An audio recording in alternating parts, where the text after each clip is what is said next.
Hi everyone, welcome back to my channel. I'm Shamira Benson, one part of Team Benson, and it is time to come out and pick some things because we have a lot of things and we need food for the week. Hey guys, so we had one crazy windy storm last night. Like my poor garden got like whipped all over the place with wind. So there is a lot that I just kind of want to get out of here so that then if it rains again, then at least things can get really soaking wet. Because right now everything is pretty bushy.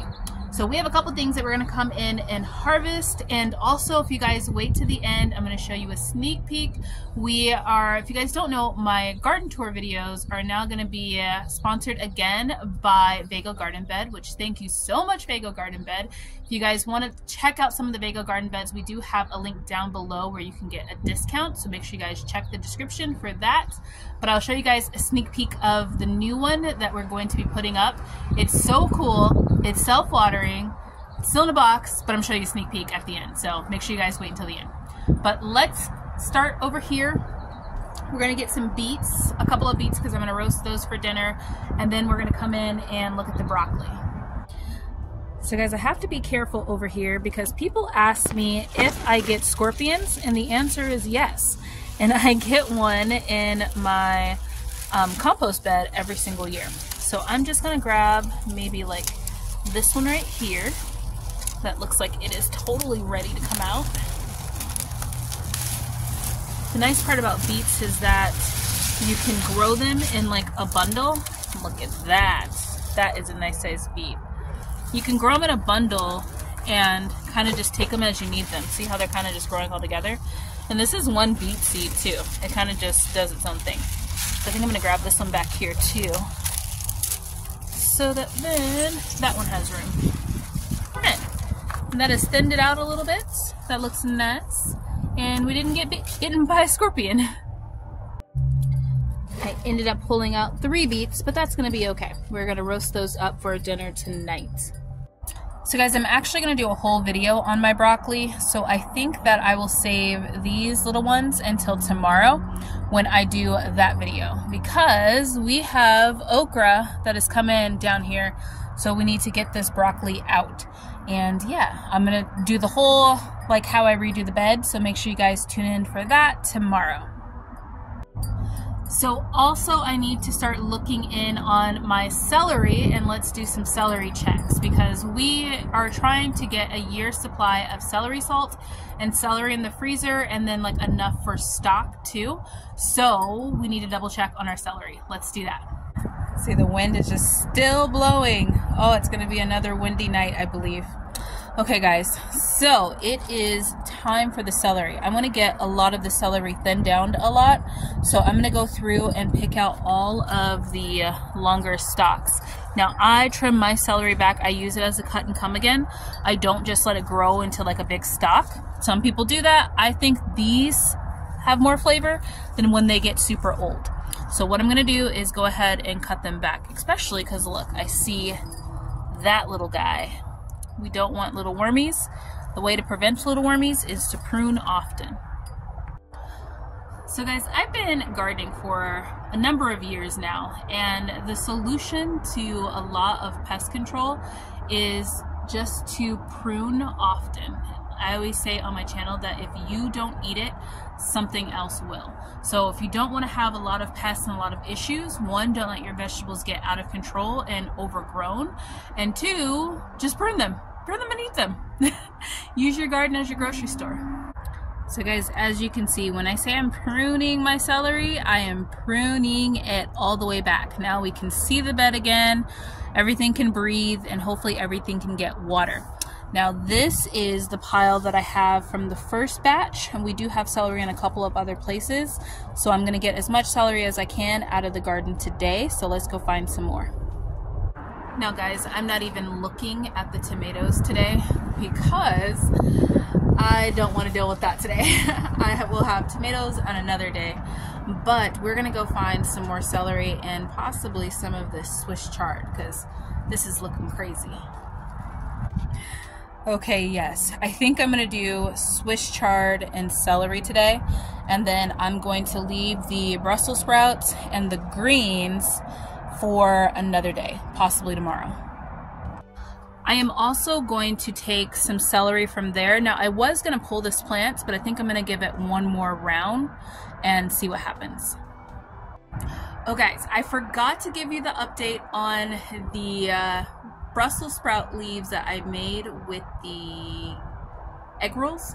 They were so delicious. It tastes just like a cabbage. So delicious. So you guys have to try that.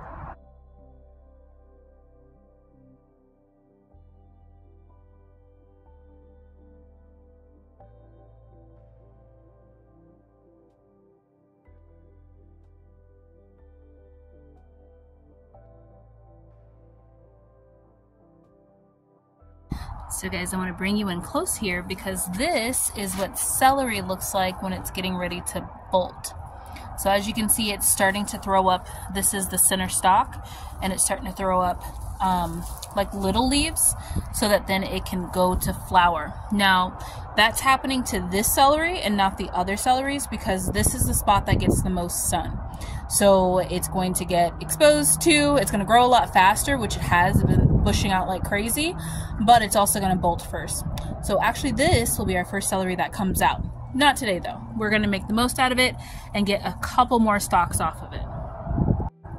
So we have pruned Swiss chard and giant pile of Swiss chard.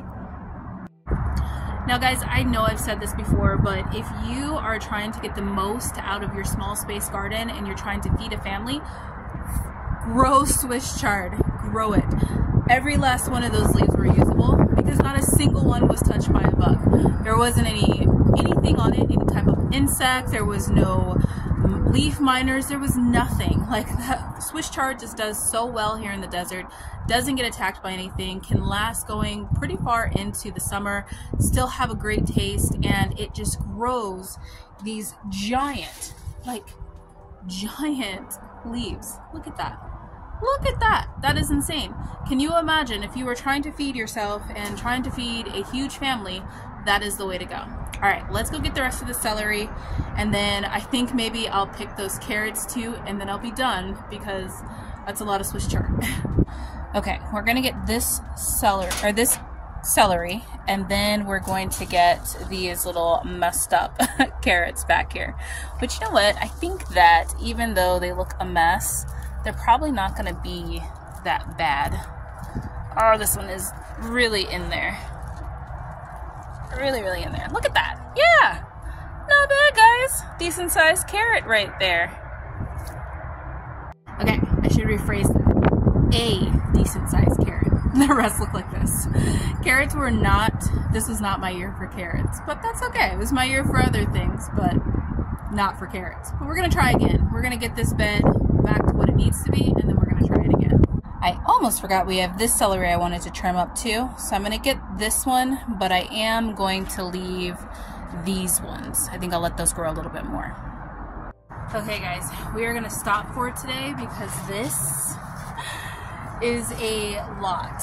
It is a lot.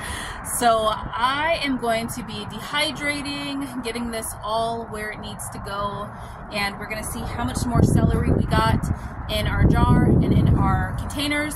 We need another bag of the Swiss chard, which I'm pretty sure we have more than enough. So we're going to see how much we get of Swiss chard and decide how many plants we're going to keep of the Swiss chard, because now it's time to start thinking about summer and putting in those summer gardens. So yeah, until next time, grow yourselves a garden, because even a small space can provide you with tons of food. Bye guys. Okay guys, we are going to be testing out the new dragon fruit rolling planter. Now it's in here in this big box. It is self-watering and all different types of things. So I am going to be showing you guys that coming up here soon. So, but we're not going to grow dragon fruits. That's what it's going to look like essentially. We're not going to grow dragon fruits. We're going to grow something else. Can you guys guess? Guess down below what I'm going to grow on this dragon fruit planter.